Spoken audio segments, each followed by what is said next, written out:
Yesterday afternoon, I was running a little bit behind at church and I was trying to get a few things straightened away so that my life this week would not be, you know, extraordinarily hectic and stressful.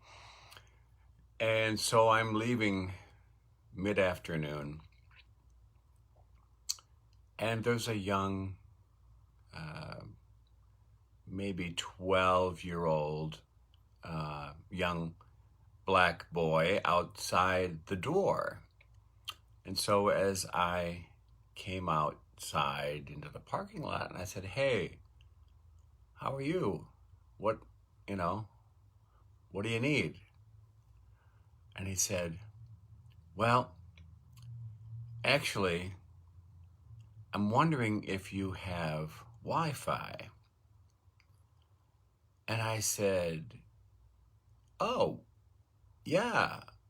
I said, "But, we're on the far east end of the complex, and the Wi-Fi is way over on the other side of the building, on the west side, and it doesn't really work very far from the building. And on this side," I said, "if you've looked at your phone, you probably don't even pick it up as an option, right?"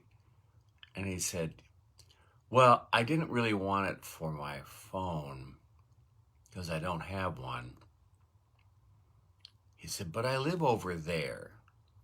And he pointed a block away to some government housing. Not a good place to live. There was just a murder there a week ago as I was leaving church another day. So right away, I'm feeling, a little sad that this young man is being raised in a situation like that. And I said, "Well, even if there was Wi-Fi at this end of the building, that's a block away. There's no way that our Wi-Fi would ever reach your house." And he was sad and turned to walk back home. And then as I pulled out of the parking lot, he was just standing in his backyard looking sad and dejected, and he kind of gave me a wave, and I waved back, feeling even worse.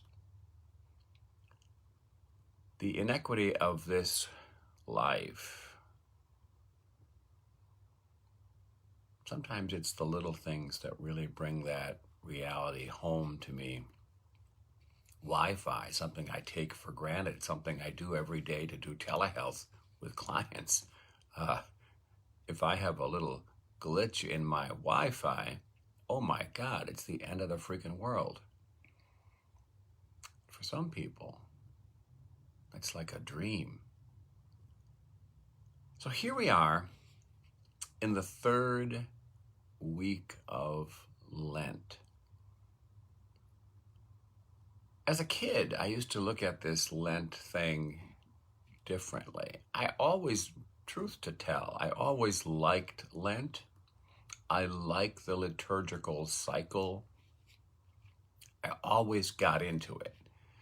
And every year, on on Shrove Tuesday, not Shrove Tuesday, the Tuesday before Ash Wednesday, Mardi Gras, I would make a list of all the things that I was going to fix in the next 40 days of Lent. All the things I was going to give up: candy, cookies, chocolate was a big one. I was going to give up TV. I was going to give up being a slacker with my homework, meaning I was actually going to either, do it, which wasn't all that common, or worse, I was going to commit to doing it on time. I was going to give up cussing. Well, you already know that didn't go so well. Giving up grumbling when it was my turn to do the dishes, or fold the laundry, giving up fighting with my super annoying sisters, uh, all kinds of stuff. Make this long ass list of stuff. I never successfully did any of them. Maybe the chocolate one, maybe the candy chocolate one I did, right? And as I became older and a young adult, I was still kind of on that page of giving something up. I remember one Lent, I went completely meat and dairy free, including fish. I did the traditional Orthodox fast. And actually, it was spiritually beneficial because my head was in the game differently by that point. But there was a man there, a young man at church, who gave up beer. And every Easter vigil, the night before Easter, at the 3.5 hour service, and we would have a procession outside in the dark around the church with candles. The whole Orthodox thing is pretty darn spectacular. And then afterwards, people would bring their Easter baskets full of bread and ham and butter and cheese, all the dairy and meat products that they had not been eating for the 40 days of Lent. And then we would stick candles in those baskets, and then Father would come out and bless everything, and we would sing Christos voskres is smertvi. Christ is risen from the dead. And then this guy who had given up beer always brought a big cooler full of different kinds of beer. And so as the diak, he always gave me one. For years, that was my Easter ritual. It is not damn Easter until someone gives me a beer and a chunk of meat. But again, it was about giving up something. Kind of white knuckling it through Lent. Kind of like, an alcoholic, going for 40 days saying, oh, I can't drink today, can't drink today. Or a drug addict saying, I can't bang dope today, can't get high today, can't do it today. Instead of flipping that around and saying, in a positive way, today, I don't need to eat chocolate. I don't need to get high. I don't need to drink today. And as that young boy that I had that brief encounter with yesterday, that's still on my heart. And I'm thinking about all of the wealthy white kids that I helped educate over the years, the kids of white privilege, whether they, realize it or not, they got it. So, in the larger scheme of things, who gives a damn if some rich white kid across town puts his Xbox away for 40 days? How does that do anything to help the world or even to help him? Yesterday's sermon, which I thought was kind of on point, to be, honest, I talked about the need to rebuild our understanding of where God is. Rebuild the real temple of God, which is in here.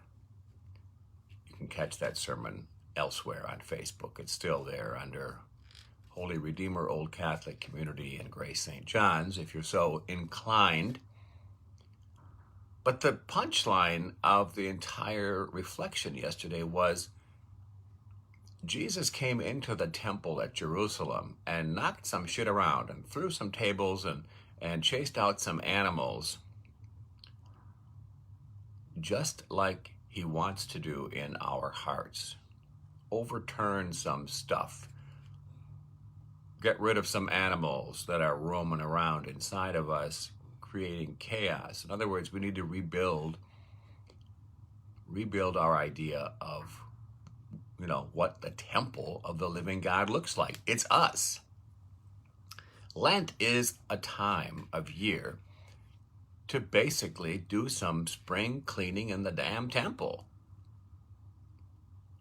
So instead of giving up chocolate or Xbox or cussing, maybe focus on the temple of yourself. Stop throwing shade on yourself. Stop putting yourself down.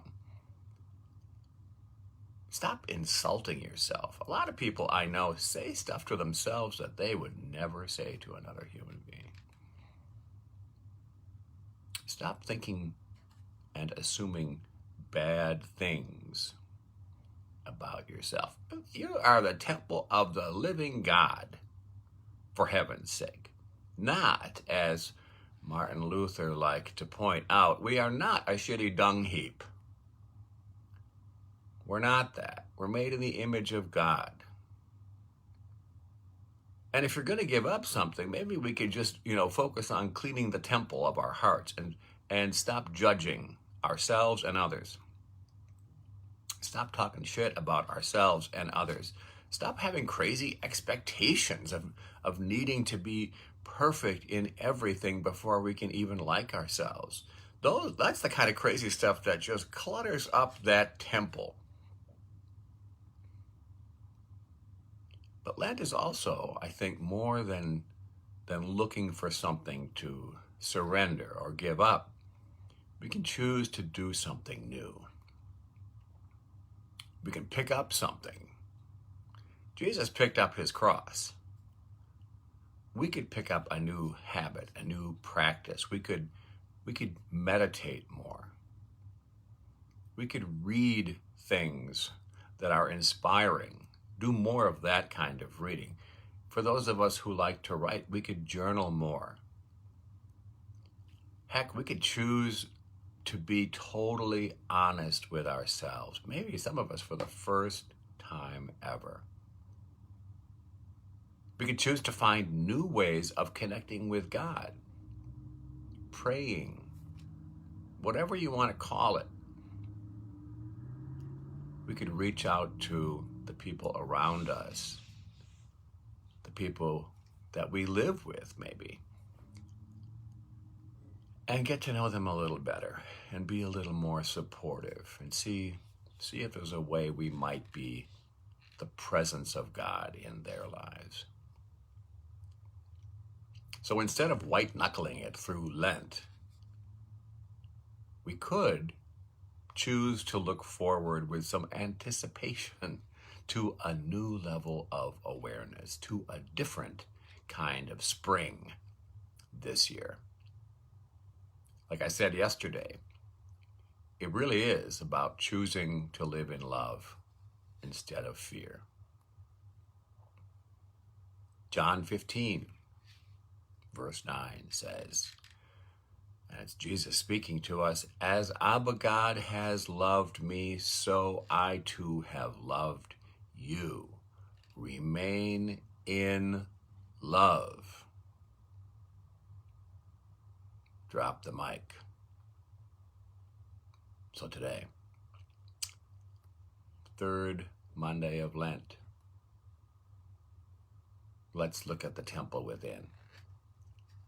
What needs to be cleaned up? What needs to be brought in that isn't there right now? As we become the change we want to see, we will see miracles. Straight up. Let's pray. Mighty, gracious, loving God, we stand in your healing sunshine this morning, standing in the knowledge that we are the temple of your divine presence. Help us today to stop putting ourselves down, to stop thinking the worst of ourselves, to stop judging and having unreasonable expectations of ourselves. Help us instead to find the new, to look for new ways to connect with you and with those who need us today. And if we are ever tempted to white knuckle our way through this life, help us instead to change our awareness and to remind ourselves that today we don't need any of our addictive behaviors. Because as your son told us, his love remains with us always, and there's no reason to fear. Amen. Welcome to another week.